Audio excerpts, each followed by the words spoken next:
That's Nick. And that's Joseph. And today we're here to talk about White Men Can't Jump, the sophomore film directed by Calmatic, which is being released on Hulu May 19th, 2023.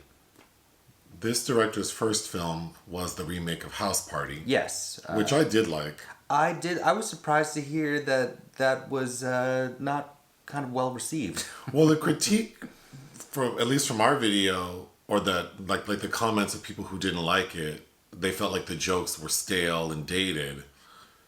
But I feel that way about this movie.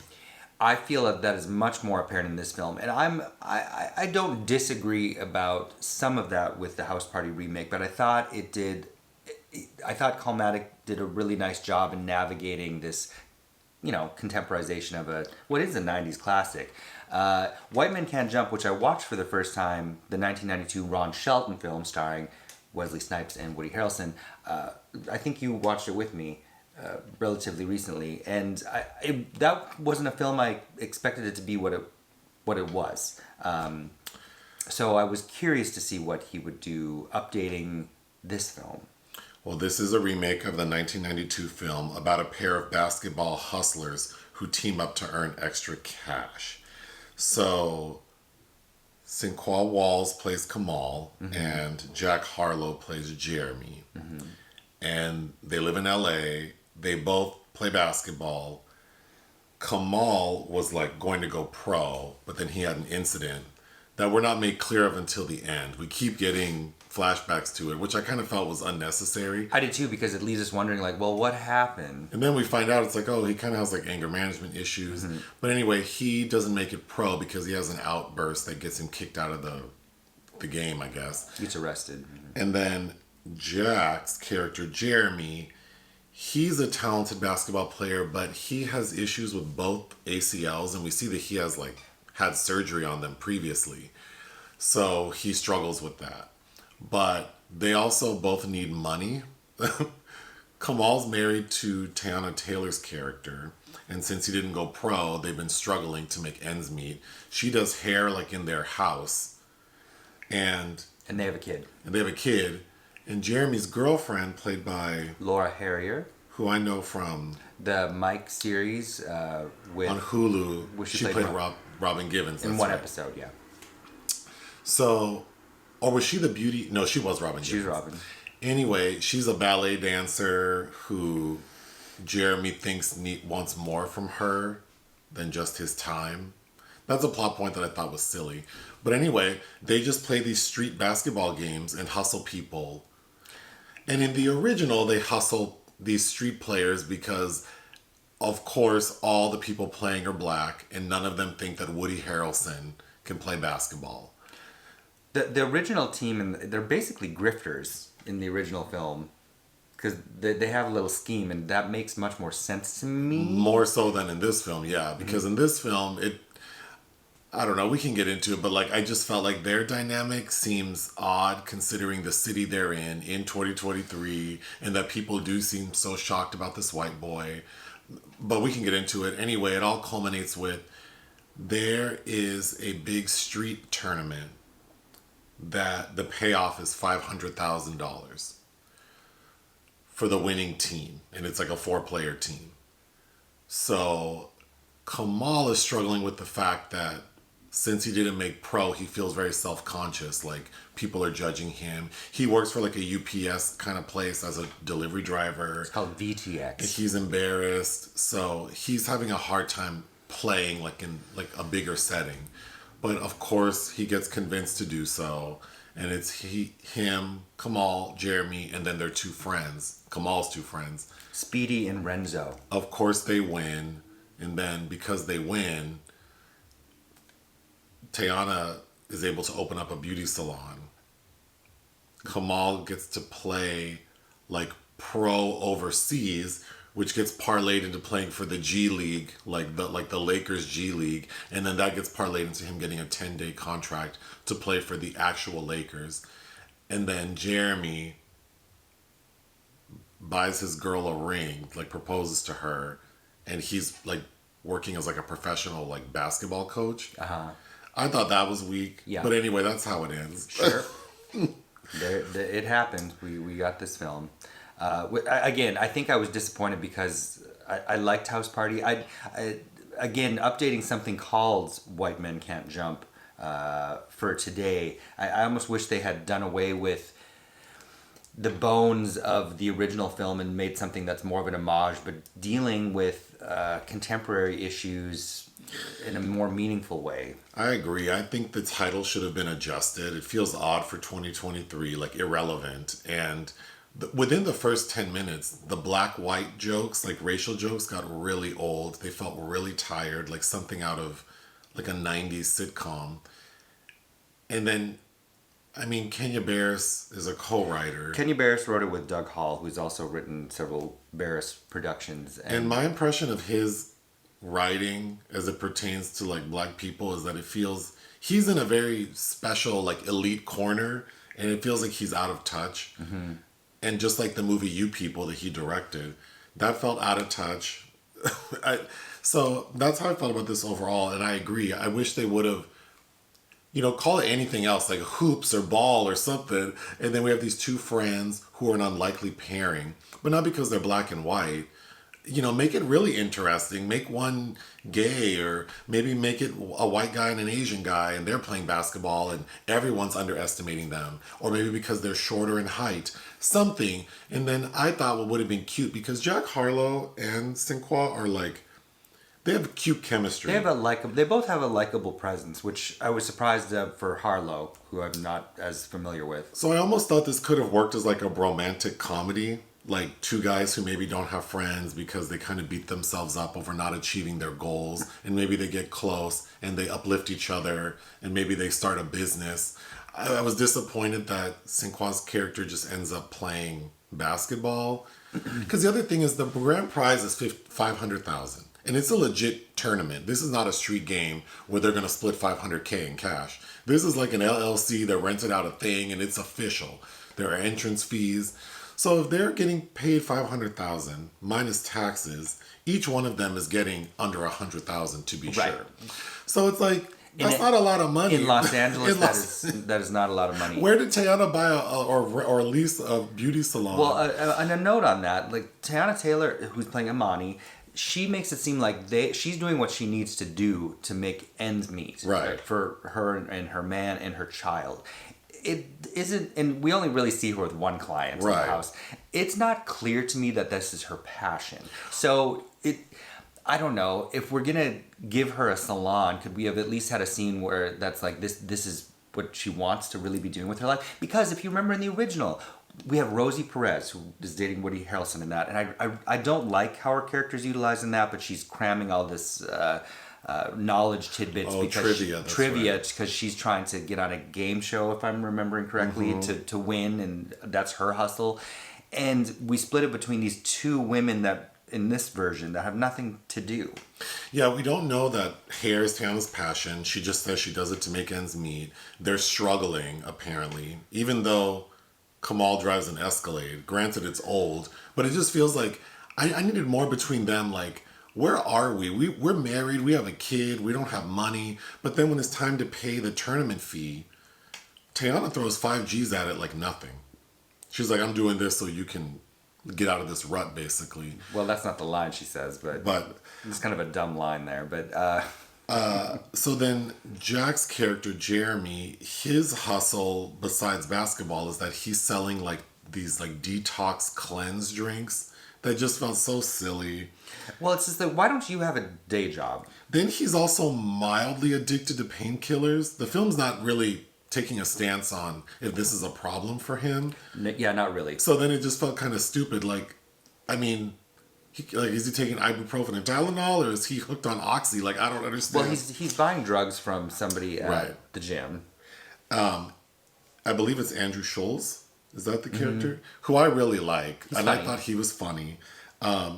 The jokes, again, are stale. They feel straight out of, like BET's Comic View from the 90s. Like, black people like this, why? And it just doesn't make sense because they're in LA, which is very diverse.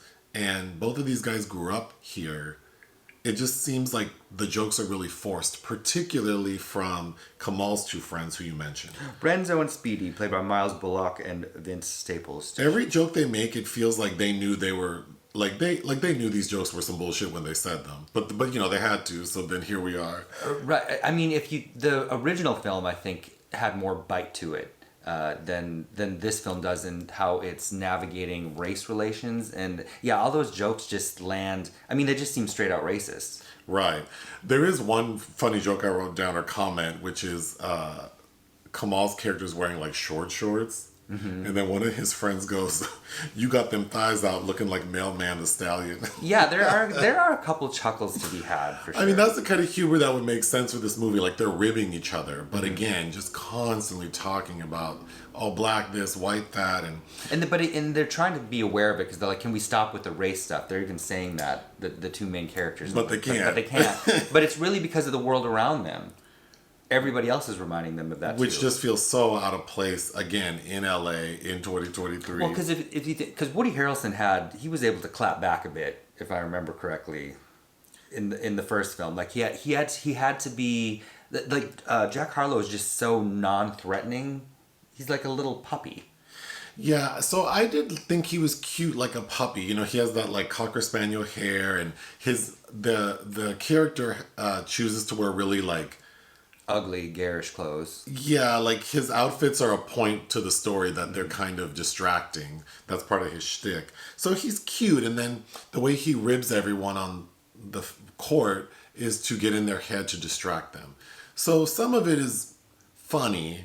Yeah, it is. But again, not to keep harping on the first film, but I remember like Wesley Snipes wearing a shirt that said, is it Makeba? Like they had I feel like somebody somewhere, I don't know if it was Ron Shelton, because that director seems pretty white to me, but somebody involved in the set of the original White Men Can't Jump, I think, was making those kind of decisions that created something interesting to pay attention to. There's a plot point I really didn't like where Jeremy and Kamal are driving around LA trying to find like street games to play, and they end up in Watts. Mm-hmm. And Kamal's telling him basically like, these fools out here don't play, that like it's violent. Like, we've already been all over the city, and it's not until we get to Watts that it's like, oh, it's dangerous over here. And then it actually is. Like, they get into a fight. Some guy busts out a flamethrower, which is a comedic gag that made me chuckle. But overall, I'm like, for real? Like, like we got to make Watts like a battleground. Okay. The first film, the basketball just seems like the conduit for like this group of people sort of moving forward. This film actually feels like a basketball movie. Like the climax involves like a basketball game, and it's going to affect the characters, which felt kind of corny. Mm-hmm. But bigger than that is I didn't get the sense that Kamal and Jeremy were that great at playing basketball, because we see other characters playing who are better. So then that also felt weird.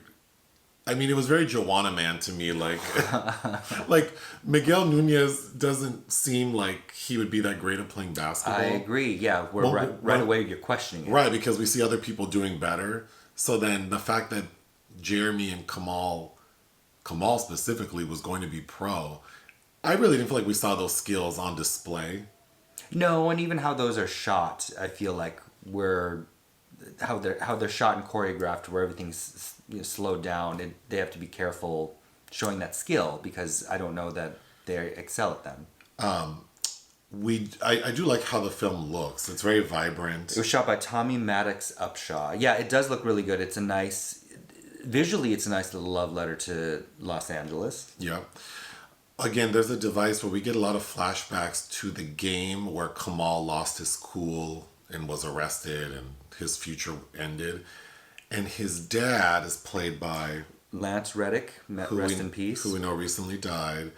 And the dad's plotline is that he's also dying, and he does die at the climax of the film during the final game. But I thought that was a little too heavily used. Like, we keep going back to this one game, and it's like, just tell us what happened. It doesn't properly construct that father-son relationship either, because Kamal is under the impression that he's failed his father, and then on his father's deathbed, he's like, no, you didn't. Okay, well, what happened between that arrest where his future went up in flames? Where were you trying to help him get over that hump to try the next option that's available to him, if that's his dream? I don't know. Kamal and Jeremy get into a fight at a bigger game they're at, and it gets violent very quickly, which I thought seemed unreasonable, especially because prior to that we saw that they had really sort of become friends. So I was disappointed in that. Well, and then Kamal chokes him out, and apparently that is a video that goes viral. I don't know how exciting that would. I don't know why if that really would go viral. I didn't think that plot point was. It's also. I mean, it also feels similar to House Party with the clip going viral. But then, speaking of Jeremy's outfits, he wears like these orthopedic basketball sandals that I thought was cute. And then he's also into like meditating, so we get that, which I thought fell flat very quickly. It fell flat because he's supposed to be the butt of the joke for doing that, because it doesn't look cool, I guess. I don't know. I think how Barris and his co-writer construct both the white and black characters seems demeaning to both parties. Yeah, I don't have anything else to say except that overall I feel like this feels dated. If they wanted to make it fresh for 2023, I definitely think the title should be different. I think the parameters of this duo of hustlers needed to be a little more interesting than one's black and one's white, because they seem to have more in common than they think. Even Kamal's dad tells them that. And as the audience, it seems like these two guys would probably get along well. And how they're going about hustling, trying to get money, seems really silly because they're not doing well. They're not succeeding. Yeah, they're not succeeding. And, you know, what do I know about basketball, period, and then specifically street basketball? And, you know, maybe that is a thing where people bet money on games, I'm sure. But it just seems like, yeah, they're not that great at it. So maybe, what are their dreams? What is their backup plan? The fact that Jeremy in the end is just like, we see that now that Kamal is about to pop off, Jeremy is... He's like coaching a basketball player who's on the rise, but it's a combination basketball coach and life coach. And it's just like, that's what you wanted to do? I guess. Oh, because we didn't mention, a main reason for why Jeremy wants money beyond he needs to take care of his girl is that Jeremy Schulz's character tells him that stem cell treatments will heal your ACL.